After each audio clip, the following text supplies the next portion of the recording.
Welcome again to 321 Airsoft's YouTube channel, and we're going to talk a little bit about face protection, protecting your pretty face out there. I get a lot of comments in the comment section while we're playing games. You guys don't wear face masks, blah, you get your tooth shot out, and blah, blah, blah, blah, blah. Listen, do what works for you or what is required of you at your field. So if the rules require you to wear a full face mask, wear a full face mask. If you're at a field that only requires you to wear full seal ANSI rated goggles, which is an impact rating, then that's it. That's all you need to wear. So it's a case-by-case thing. Don't get bent out of shape if one person does one thing and the other person does the other. As long as you're an adult, you're responsible for what happens to you. If you don't mind getting your teeth shot out or getting shot in the lip or the face, that is your personal preference. This is a free country. I am not here to judge you. So let's talk about some of the options out there. First, let's talk about full face protection. It's the simplest of things that you can do. And I have an example of full face protection. This is a paintball mask or airsoft mask. Most of these are now marketed toward airsoft. So this mask has the integrated goggles and lens in it. It is designed to protect all of your face, your ears, and around your chin area. So it does not afford any protection to the neck. So you're still going to take one to the neck, and I'm sure that's going to sting like a mother. But it has thermal lenses in there, so it does limit the amount of fogging. It is not 100% foolproof, and nothing is. Now, you can argue with me till you're blue in the face in the comment section. Go ahead. Tell me that, you peeing on your goggles makes them not fog. Go for it. If you enjoy that smell all day, it's all you. Anyway, thermal lens helps the fogging issues, plus it has plenty of cross ventilation, which is another big issue. Lots of vents on the top and some side vents on there too. Plus you can change out the lenses on these. They're actually distributed by Vulcan. I believe they're the MI7 from Sly. Is that correct? I think that's who they call them. Yeah, it's Sly MI7s. They come in different colors. This one is actually ATEX. They have them in black, green, camouflage, all that stuff. They run about $35 to $40 retail. Some of the other color schemes can be a little more expensive, so you're talking, under $45 for a decent set of paintball goggles with thermal lenses. So that's one option for you. That's full face protection. The second option would be to integrate a goggle system with a mask, and this is the gosh, I forgot the names of them, but it's the TMC. TMC face mask is a mesh mask. It goes over the back of your skull and then down around your nose and protects your nose and your mouth and your chin. You can still talk through this, so this isn't that bad, but I don't like having stuff pressed up against my cheeks and my chins, and it's just, okay, you have fun with that in the comment section. I'm not a fan of this. I'm a little claustrophobic when it comes to things like this, so it's a little cumbersome, but yes, this would protect your face in the event you're out in shooting close range, and it will protect your teeth. And you just have to make sure that this is going to fit under your goggle system. Now, this will work with just a plain set of full seal goggles, like that. That's one option. You can also wear these underneath a larger set of goggles. For instance, this Pyramex V2G XPs. These actually have thermal lenses on them, so this is a nice combination. Some guys even zip tie these to the goggles so that it's like a one full thing. It's still comfortable. It'll protect your teeth. That's it. That's the TMC. Get the version 2 of these because it has the double strap on it that goes over the crown of your head back here rather than the single strap that goes around your neck. The single strap one tends to fall down. So make sure if you're buying one of these, get it with the... crap, my microphone just fell down my shirt. Right in the middle of this video. Woo! Need a monkey to come and retrieve my... I hate this microphone. Junk. Anyway, yeah, this is the TMC mesh face mask. It's breathable, it's nice, and they come in different colors. We have them in tan.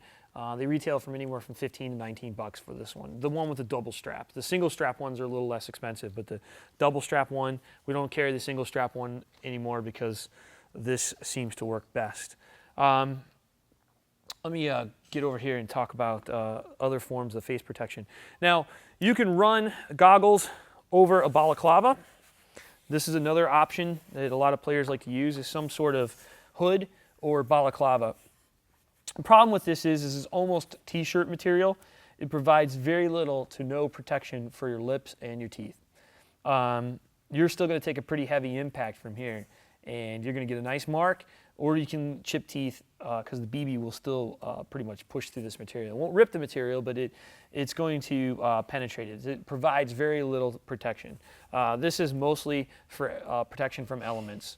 So if that's the way you want to go, balaclava, but I would recommend if you can find one that's more like ski mask material, it's a little thicker, that will work. Problem is, if you're in warm environments, it's going to be really cumbersome and hot, and you're going to dehydrate, and then you're going to pass out, and then the field operator is going to have to carry your butt out of there, and then most people are going to steal your gear while you're dead. So be smart. Don't put too much gear on while you're out there just to protect yourself. You know, it's better to actually have a bloody lip than to pass out from heat exhaustion or something like that. I'm ranting just a little bit. Now, in combination with a set of small goggles like this, as long as your goggles have a strap that are held on your head, most fields will allow them. They also have to have this rubber gasket around there that seals it against your face. A lot of shooting glasses and stuff in most fields, they won't allow you to use them because there's a gap. And let's just say there's an off-angle shot. Somebody can shoot a BB from an off-angle and actually go between the glasses and still strike your eye.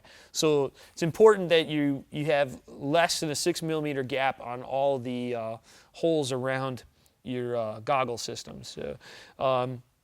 If you like a low-profile goggle like this, that's fine. You don't have to get something that's large. It's whatever makes you comfortable and what provides the most protection with the least amount of fogging and comfort. $1 for a mouth guard. This is a simple trick. If you're not wearing any sort of protection and you just have goggles, an athletic mouth guard cut down to size just to protect your front teeth is perfect for keeping your teeth intact, not getting them shot out in the middle of the game. Another thing you could do that's kind of intermittent is a shemagh. They're nice and thick, and they allow you to use them when you need them, and provides face protection. And if you get them in the right color, you can get them in OD green, you can get them in tan, and they kind of don't wreck the whole milsim loadout thing. It's a good utility item too. What I like to do is just wrap it around the face in the form of a triangle, kind of come underneath like this, and then tie it off underneath your neck.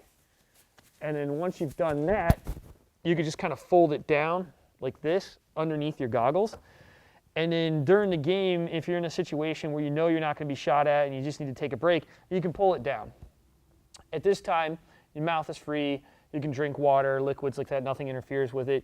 And if you get in a situation where you go into the game and it gets a little more intense, you can actually just hike it up over your nose, and it'll protect your mouth. The BBs will kind of bounce off of this because it's thick. It's wrapped over about 4 times.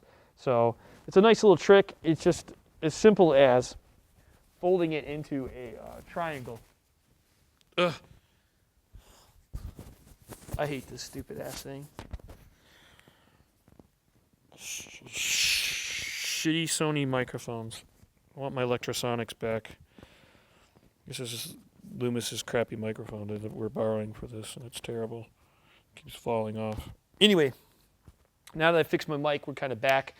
Going back to the shemagh, you can wrap the shemagh around your face. Again, it's a big square, but if you just fold it in half, like a triangle, just take one corner and bring it to the other corner, and then you grab the other ends and you can just wrap it around. It's got a nice, like a bandana, big giant bandana. Great for face protection. Let's go a little into the protective systems that I use. I'm running the Ops Core base jump helmet. This is the real Ops Core. And I'm running the Smith OTW outside the wire goggles.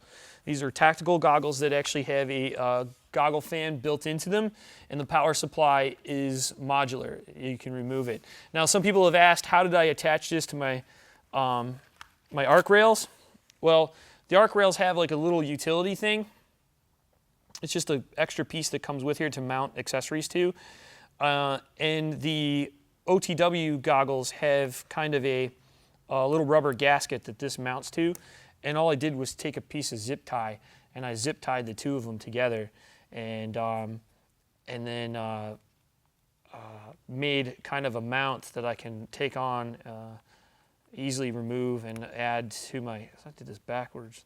Of course, here I am saying how easily I can mount it to my my helmet, but if you take the whole thing apart, it becomes a pain in the butt to get these rubber gaskets back over here. That's a good thing because you don't want it to fall apart in the field and lose the power supply. And then I could just slide it on the side of there, plug it into the side of my goggles, and then voila, I've integrated my goggles into my helmet system using the boogie bungees. So I've actually taken off the regular goggle strap and I've added these. There's also the swivel goggle strap that attaches to the arc rail, but since I have a light mounted and stuff like that, I just went ahead and put the shock cord in there and mounted that to the helmet. So that's it, guys. That's a couple different ideas for face protection. There's a bunch of other stuff on the market that you can use, but that gives you kind of a cross-section of stuff that's out there. So if you want to protect your teeth and you're really concerned about getting shot in the face, I would go with a full face mask. Don't take the risk. Just wear the full face mask. If you're a milsimmer or a hardcore impressionist, then you're going to want to wear something that looks a little more like the military, and then you're going to go toward like the helmet and then the sand or wind goggles, or even the low-profile sunglasses with the gasket and the strap on them. So it's all personal preference, and if you do it one way, that's fine. If you do it, don't go off on some guy because he feels it's okay to run around without the face mask. It's his responsibility. If he loses a tooth, then it's his problem. But always protect your eyes first and foremost. Teeth can be replaced. They're expensive, but you can never get your eye back.